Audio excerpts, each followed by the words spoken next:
Frazila Souto, propagatrice de bien-être pour le couple. Je suis contente de vous retrouver dans ce petit tuto pour aborder avec vous comment aborder la sexualité avec vos enfants, avec vos ados.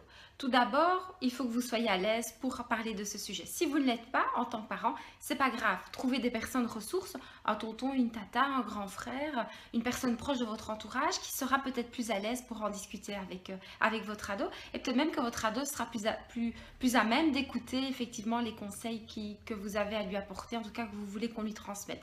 Un autre moyen, c'est qu'il existe des petites brochures dans les pharmacies, dans les plannings familiaux qui expliquent simplement l'éveil de la sexualité en fonction des âges. Il existe aussi pas mal de bouquins que vous pouvez laisser traîner à la maison et dire à l'enfant, voilà, dire à votre ado, il y a ce bouquin, si tu as des questions, je suis là, si tu veux, on peut effectivement répondre à ces questions.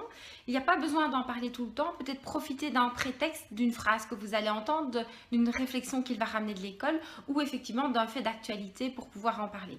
La chose importante, c'est, n'oubliez pas, un ado bien informé est un ado qui prendra soin de son corps et qui respectera son corps. C'est aussi l'occasion d'aborder le pourquoi est-ce qu'on fait l'amour, dans quel contexte est-ce qu'on fait l'amour, quel que soit l'âge, effectivement, d'expliquer à votre ado que quand on fait l'amour à 13 ans, on n'en profitera pas de la même façon que si on le fait à 17, voire à 18 ans, voire peut-être même après. C'est de lui dire que pour faire l'amour avec quelqu'un, il faut se sentir bien, il faut avoir des sentiments. Donc, c'est expliquer c'est quoi les sentiments amoureux, expliquer qu'on a l'envie, c'est quoi le désir, qu'est-ce qui se passe quand je sais que je désire l'autre.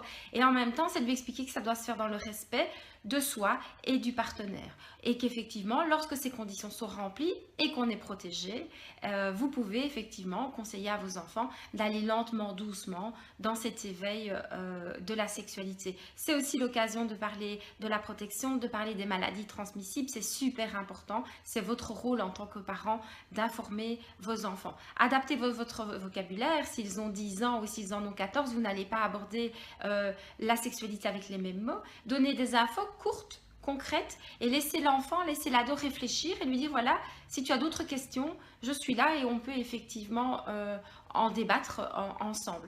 Si vous avez des plus grands ados, ils vont vous parler ou peut-être qu'ils n'oseront pas, mais en tout cas, ils ont accès aujourd'hui via les sites internet à des sites pornographiques. Pour la majorité de nos ados, rentrer dans la sexualité, c'est rentrer comme dans les films pornographiques, c'est-à-dire c'est parler de performance sexuelle, c'est aller déjà très loin dans l'acte sexuel. Donc, c'est d'expliquer à vos ados que ce qu'on voit sur ces sites, ce sont des montages vidéo, c'est pas la vraie réalité et que faire l'amour, c'est loin, très loin de ce qu'on peut voir sur les sites pornographiques. Voilà. Voici quelques petits conseils. Il y en a encore plein d'autres.